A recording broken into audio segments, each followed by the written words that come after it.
The following episode features a historic article from the Nebraska History Magazine. This article may reflect the language and attitudes of its time, and while it offers valuable insight into the past, may contain expressions or viewpoints that are outdated or offensive by today's standards. Any outdated terms do not reflect the current views or perspectives of the Nebraska State Historical Society. Welcome to the Nebraska History Podcast. I'm your host, Chris Goforth. Each episode, we explore articles written and published in Nebraska History Magazine. With football season upon us, today's episode dives into the spirited world of 6- and 8-man football, a version of the game born from small-town grit and determination. We explore how the sport has shaped rural community identity and resilience through the 2019 Nebraska History Magazine article, 6- and 8-man football and community identity in Nebraska, written by Andrew Husa. Across the state, 80-yard football fields can be often found near high schools in small, rural communities. On Friday nights in the fall, 6- and 8-man football teams take to the fields, which are 20 yards shorter than the traditional football field. They are reduced player versions of football, but that doesn't make them any less exciting. In fact, 8-man players have a versatile reputation for playing both offense and defense, while 6-man football is known for its unique scoring system and having all offensive players deemed eligible receivers. 6- and 8-man football are two versions of the traditional 11-man game that have been altered to accommodate high schools that have few young men among their enrollment. In a state that is full of small-town high schools, 6- and 8-man football have flourished. For the 2019 football season, there were 109 8-man and 31 6-man teams in Nebraska, making it one of only 3 states with more than 100 8-man teams and one of only 11 states with high schools that play 6-man football. Due to continued depopulation in rural areas of the state, 6- and 8-man football teams have become mainstays in Nebraska high schools, as well as culturally important way of sustaining community pride and identity. This article explores the importance of these versions of reduced player football to Nebraska high schools and the small towns that they represent. For all the rich history and popularity of high school football in Nebraska, very little has been written about 6- and 8-man game in the state. While team previews and box scores often fill the newspapers, scholarship on a broader level is sparse. 2 notable exceptions are articles by John Wunder, a history professor at the University of Nebraska-Lincoln, and Dirk Chatelain, a newspaper columnist for the Omaha World-Herald. John Wunder's 2003 article, The Last Season, Crisis Time in Modern Plains Agricultural Communities and the End of 6-Man Football, discusses how the number of 6-man football teams in the state declined in the 1990s due to rural depopulation leading to low enrollments in old railroad boomtowns. Wunder follows McCool Junction and its 6-man football team as he discusses economic and demographic pressures that many small-town high schools face, and how a lack of support from the state may force them to close. In 2013, Dirk Chatelain wrote The Disappearance of Small-Town Football, chronicling the last season of football at Lindsay Holy Family High School. Chatelain takes the reader on a 368-mile bus drive that Lindsay must make to play Banner County, showcasing the great distances many 6-man teams have to travel in order to find competition. Along this long bus route, he highlights all the small towns they passed through that used to have their own football teams, then lost them as their dwindling high schools closed. While these are excellent articles and address key issues, their focus is on the decline of high school football in Nebraska, rather than the stories of small towns that are fighting back against demographic challenges. The history of 6- and 8-man football in Nebraska is a tale of small towns across the state and their perseverance and resilience. It is a tale of a sport that has made forgotten high schools memorable and made the dreams of many young men come true. Beginning with the history of the sport, this article will look at periods of mass school closings, school district consolidations, and the beginning of the cooperative sports trend, and how all of these have shaped community identities. Following a look at the contemporary high school football landscape, we will then look towards the future of 6- and 8-man football in Nebraska. The first high school football game in Nebraska was played in 1891 when Lincoln High took on the University of Nebraska's practice squad. After that, the game spread through Nebraska's high schools, moving westward across the state.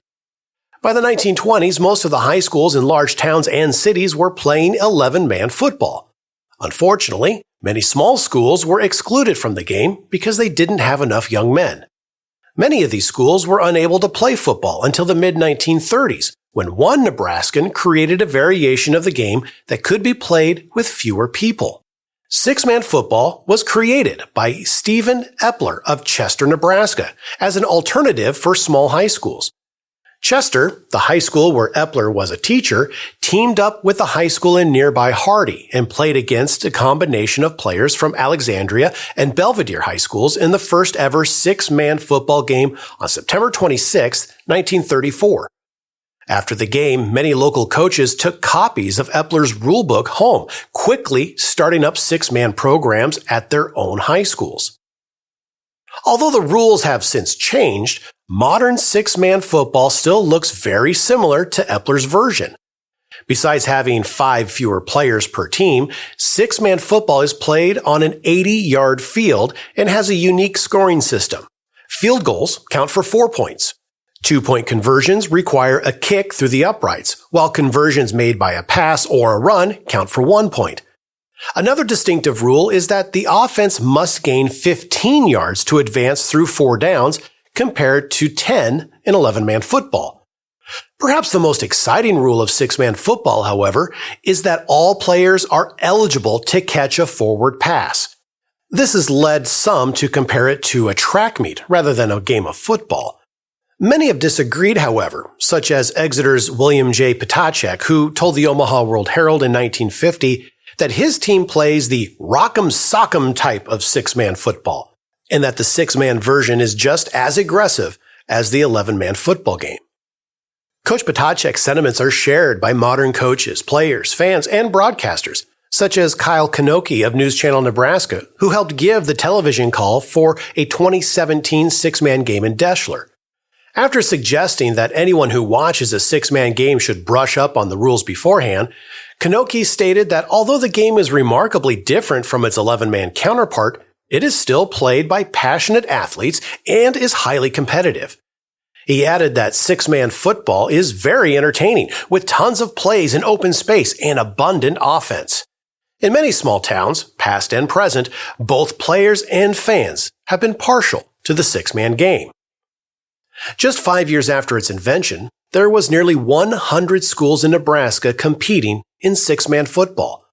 These were the first football teams for many of these high schools and the first chance that their young men had to play the game. Furthermore, six-man football not only gave many young men the opportunity to play a popular sport, but it played a role in keeping small-town high schools open. Before the creation of the six-man game, many young men would switch to another school just to play football. Six-man football also kept the sport alive in larger schools during years of player shortages, most notably during the early 1940s and in World War II. Throughout the duration of the war, many traditionally large high schools were forced to consider switching to six-man football or else canceling their seasons due to the departure of coaches and young men over the age of 18 to the war effort. Many small-town high schools completely lost their football programs when their coaches left to fight in the war, as they could not find a replacement. Some schools even turned to women coaches. One of the state's first woman coaches led Dry Valley, a small high school in rural Custer County. After their coach left to join the armed services in 1940, the school turned their civics teacher, an avid football fan, Pauline Forsyth, to coach the six-man Trojans.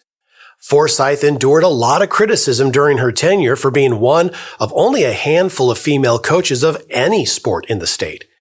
She ignored the criticism as she issued uniforms, studied rule books, created the calisthenics schedule, and preached the study of fundamentals. Coach Forsyth's hard work and dedication paid off immediately as her team upset rival Westerville in their first game of the 1941 season. The next year, she guided the Trojans to an undefeated season. Sadly, low enrollment numbers soon led to the closing of the school. Even after the war ended, smaller high schools were in a tenuous situation as rural depopulation continued. Along with the rural exodus that had already taken place during the decade-long drought of the 1930s, A new trend of industrialized agriculture and non-resident ownership of farms that emerged in the 1940s contributed to further rural depopulation and a continued rise of the number of high schools playing six-man football across the state. In fact, during the first half of the 1950s, there were more high schools playing six-man football than there were playing 11-man. In 1953, six-man football reached its peak in Nebraska with 183 high schools. Subsequently, another reduced player version of the game almost permanently eliminated six-man football in Nebraska. Eight-man football was introduced to Nebraska in 1951. It spread quickly, partly because its rules and structure were very similar to 11-man football. In fact, the only real differences between 8-man and 11-man football are the number of players and the use of an 80-yard field, much like 6-man. Coach Vince Carlin, of what was then known as Fremont St. Patrick High School, was one of the first sponsors of 8-man football in Nebraska. Other early schools to play the new game included Doniphan, Elkhorn, Emerson, Kennesaw, and Newcastle. Milford was the first high school to be crowned 8-man state champion in 1954. In the early 1950s, the well-known high school sports writer Greg McBride's column in the Omaha World Herald featured several snippets from coaches who preferred the new 8-man game over 6-man. Del Ador, coach of the 6-man Wood River in 1950, told the newspaper that 8-man gave more students the opportunity to participate in the game, and that it emphasized team play rather than individual talent, and what Coach Ador referred to as the, quote, one-man gangs, end quote, that were still in 6-man teams. In a 1955 column, McBride wrote that coaches were enthusiastic to make the switch from 6 to 8-man. Among the reasons coaches preferred the new game were the reduced chances of injuries and opportunity for more boys to play. Fans of 8-man teams interviewed by McBride added that the use of 11-man rules stripped games of the outdoor basketball-type tactics and the run-sheep-run antics, which spoiled 6-man. In 1958, World Herald reporter James Denny's article, 8-Man Football Runs Away from 6-Man Variety, focused on the Red Willow football team and their coach, Don McKillop, as the Zephyrs entered their third season of 8-man play. McKillop said that he would never want to switch back to 6-man, even if he only had 9 players. In his opinion, there is little difference between 8 and 11-man, and 8-man focused more than 6-man on football fundamentals, such as blocking and tackling and overall teamwork. Similar opinions shared by coaches throughout the state led many 6-man teams to switch to 8-man football. And when one high school switched, neighboring schools often did the same to keep nearby schools on schedule and reduce travel costs. It's no surprise that the number of high schools playing 8-man football surpassed those playing 6-man before the end of the 1950s. So many schools switched that competitive 6-man football was temporarily discontinued in Nebraska in 1966. As rural depopulation continued, the 1960s were characterized by school district reorganization and consolidations. Low enrollments led to an alarming rate of closures of small-town high schools, as their districts were either annexed by larger schools or they were combined with other small high schools facing a similar fate. This changed the identities of many small towns. Losing their high schools and associated teams forced parents to rely on neighboring community to provide educational and athletic opportunities for their children. In many cases, all communities that were part of a consolidation lost their high school, as their students were channeled to a new, centrally located building. After school districts started to encompass multiple communities, it became rare to see a small town's name represented in the name of the high school. As a result of consolidations during the 1960s, students from Cortland, Firth, and Pickrell went to Norris, while students from Beaver Crossing, Cordova, Gresham, Thayer, Utica, and Waco went to Centennial.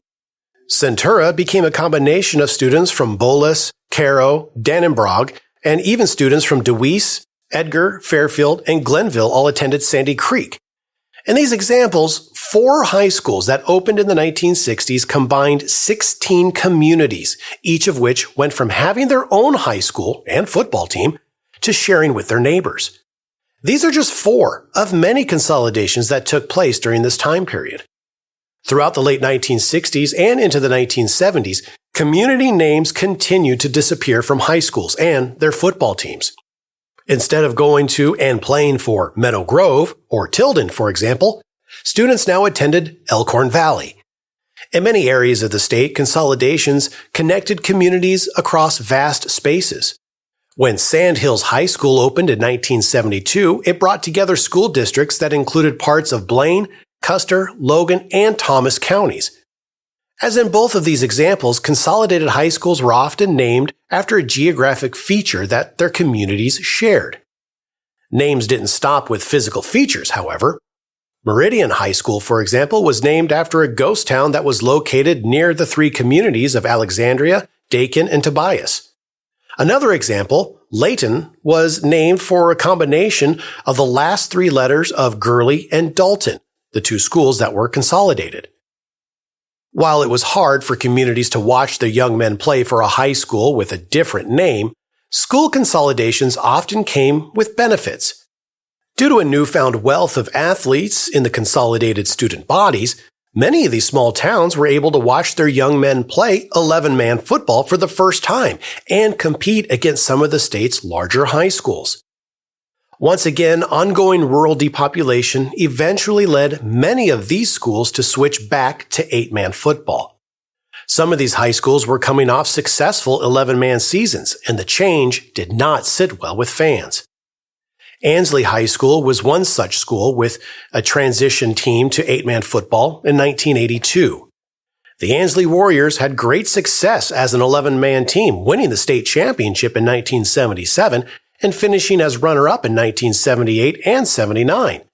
But despite going to the 8-man state championship game 7 times between 1982 and 1992 and winning one in 1986, many people of Ansley were upset with the school's decision to, quote-unquote, drop down a tier to play 8-man football. It was fortunate to interview with Dan Moore, the legendary Ansley coach who led the Warriors from 1971 to 1992. Coach Moore described how many people saw the move from 11 to 8-man as a loss of pride and status. To Moore and his players, however, 8-man football wasn't much different, especially for a run-oriented team like the Warriors. He also recognized that they didn't have much choice to switch, as so many other schools in the area were doing the same.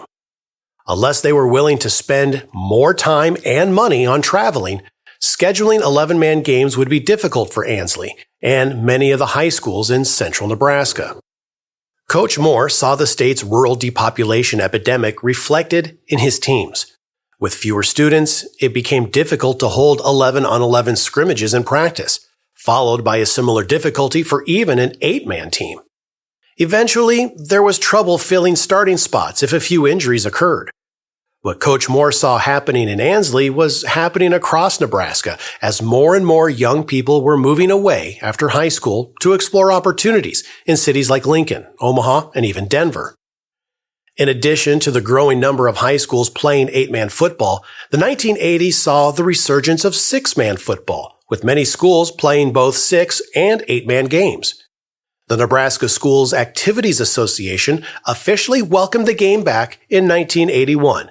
Classifying Ruskin as a 6-man school. Although low enrollment numbers led to Ruskin closing the following year, many high schools switched to 6-man football. A 1982 Omaha World Herald article predicted that within the next few years, 25 to 30 schools would no longer have enough young men to play 8-man. Nebraska had nearly 30 6-man teams by the end of the decade. In an effort to resist switching from 11 to 8-man or 8 to 6-man, a handful of high schools entered cooperative sports agreements with neighboring schools. The agreements allowed schools to remain separate while combining their sports teams, allowing each school to continue offering their students a high level of athletic opportunity. While this was not a new phenomenon, the number of cooperative teams recognized in the annual Nebraska Schools Activity Association bulletins grew exponentially in the late 1980s and early 1990s. Cooperative sports agreements remained popular among Nebraska high schools, whether they are for football only or inclusive of all sports. Many support these agreements because they provide more opportunities and higher competition, while also letting high schools remain open despite any low enrollment struggles. Some people oppose these agreements, however, seeing them as the first step towards school consolidation. Some cooperative agreements are considered permanent, such as South Loop, a combination of students from Arnold and Callaway, while others are temporary, such as the 2-year cooperative of the football teams from Southern and Lewiston high schools. Perhaps the biggest difference is that permanent cooperatives usually result in the school adopting a new name and mascot, such as the South Loop Bobcats. Temporary cooperatives will play under a new name like Southern Lewiston, but jerseys and team names are not changed. Lewiston students played for Southern's football team for the 2016 and 2017 seasons, wearing the latter's jersey and playing on their field. Another important difference is that permanent cooperatives are often inclusive of all sports, whereas temporary cooperatives are football only in many cases. Temporary cooperatives end when the smaller school once again has enough players to field a football team. The Lewiston Tigers, for example, regained their 6-man football program for the 2018 season. Many cooperative teams play under a hyphenated combination of names, leading to teams playing under the names of 2 or more communities, such as Diller Odell, Eustis Farnham, Polk Hordeville, and Juanita Palisade. These 4 examples began as cooperative sports teams and continued as consolidated high schools. Newly consolidated high schools often kept the familiar names of their cooperative sports teams. By doing so, they made communities synonymous with each other. A Nebraska high school sports fan cannot think of Cody without Kilgore, for example, or Lawrence without Nelson, or Potter without Dix. While these communities are paired, others are grouped by county when it comes to sports cooperation or school consolidation, and many high school football teams play under their county name. Some, like Johnson County Central, have brought together the communities of their county through consolidation, forming one school, while others, like Boyd County, have 2 high schools in the county playing together through sports cooperation. County-wide cooperatives and consolidations are indicative of the decline of rural population. 72 of Nebraska's 93 counties had their census year of highest population in 1930 or earlier, and schools like Arthur County, Banner County, McPherson County, and Sioux County have long been among the smallest schools in the state, becoming staples among the high schools playing 6-man football. The transitions aren't always smooth. The consolidation of neighboring high schools often involves the combination of rival sports teams. These decisions often ignore the concerns of students and parents, focusing solely on economic factors. In many cases, forced consolidation strips a community of its livelihood, as schools are a main source of employment and entertainment. This leaves people with a lot of residual anger and resentment, as they do not feel any connection to the new school. The same could be said for cooperative agreements. Unfortunately, many of these communities don't have a choice. The cooperative between Sandhills High School in Dunning and the nearby high school in Thedford is one of many examples in recent years. Bitter rivals on the Gridiron, these schools were forced to come together due to low enrollment numbers. Both Blaine and Thomas counties, where the Sandhills Thedford district is located, have both lost more than 20% of their population since 2000. Although the district now covers more land than the entire state of Rhode Island, Sandhills Thedford is still one of the smaller 8-man football teams in the state. In northeast Nebraska, Newcastle closed its doors in 2014 after graduating a class of 5 and choosing to consolidate with Hartington the following school year. This came as a surprise to many people because Newcastle had been sharing sports, including an 11-man football team with Ponca since 2012. While many parents from Newcastle sent their children to Ponca, the Hartington district provided a lower tax rate, resulting in tax savings for Newcastle landowners. This helped Newcastle officials justify consolidating with Hartington, which is 28 miles away, rather than Ponca, only 10 miles away. Bitter rivals Howells and Dodge consolidated their high schools in 2012. Both schools had a tremendous success with their own 8-man teams, with the Dodge Pirates winning the state championship 6 times between 1994 and 2006, and the Howells Bobcats winning 6 straight state championships from 2000 to 2005, and 3 more from 2008 to 2010. The consolidation not only upset proud fans of both communities, but also rattled business owners. With the consolidation moving high school students to Howells and elementary schools to Dodge, many citizens of Dodge were upset at the loss of revenues generated by high school sports and activities. While this problem could not be solved, the success of the Howells-Dodge Jaguars, both on the field and in the classroom, have created a bond between the two communities as they continue a shared future.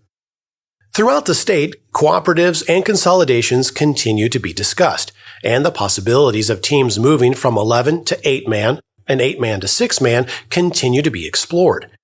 With the closing of so many schools, many small towns have lost what was often their biggest source of employment, their favorite entertainment, and one of the strongest bonds between neighbors.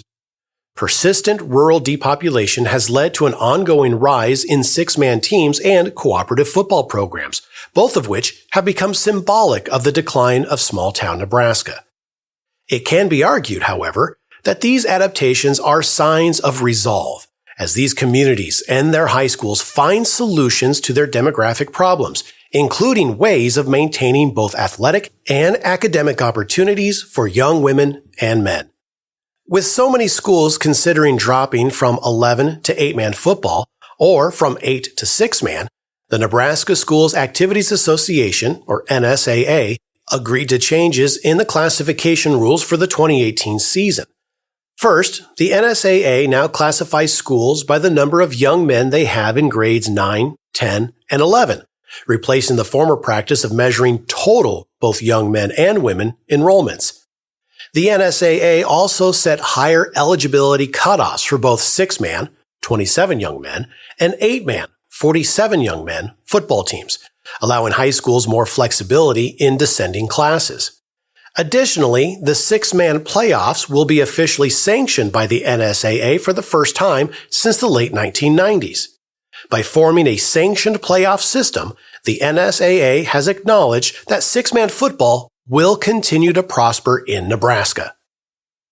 The geography of 6- and 8-man football in Nebraska will continue to reflect rural and small-town depopulation patterns that have occurred throughout much of the state's history. Rural-based and small-town children will attend different schools than their grandparents, and in many cases, than their parents, even if they all still live in the same community. Thriving communities where mothers and fathers grew up will become ghost towns to their daughters and sons.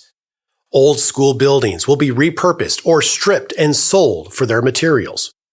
Plaques and trophies will be put in storage, collecting dust. Some abandoned 80-yard football fields will be cultivated and used as farmland, like many have before them, disappearing along with the population. The memories made on these fields, however, will endure. Stories of Friday nights in autumn, recollections of pep rallies and homecoming dances, and boasts of broken records and heroic comebacks will be handed down to a younger generation. A young man from Liberty can imagine playing for the Mustangs, even though the town's high school closed in 1963, and someone from Hardy can brag about the Dragons' dominance in 6-man football during the 1940s, before its closing in 1974. Someone from DeWitt may remember the Panthers following a number 1 ranking in 6-man football in 1960 with a number 1 ranking in 8-man football in 1961, before the school became the third of a newly consolidated Tri-County Trojans in 1966. Students at Anselmo Myrna can listen to stories when the two towns were bitter sports rivals before their schools consolidated in 1964. At recess, kids will continue playing 6-man football or will spend their free time drawing up offensive plays that only feature 8 players. Whatever the case may be, these small towns will feel pride in the high school teams that have united communities. Identities forged during battles on and off the gridiron will resemble the battles these communities have fought in the face of economic and demographic struggles. Looking across the map at Nebraska, town names still conjure the team names and mascots that once distinguished these places and brought together their communities. Thank you for listening to the Nebraska History Podcast. To learn more about Nebraska History Magazine, to listen to more podcasts, or to support our podcast by becoming a member of the Nebraska State Historical Society, go to history.nebraska.gov/podcast. And don't forget to subscribe to the podcast and get notified when we release new episodes on your favorite podcast platform. Until next time, I'm Chris Goforth.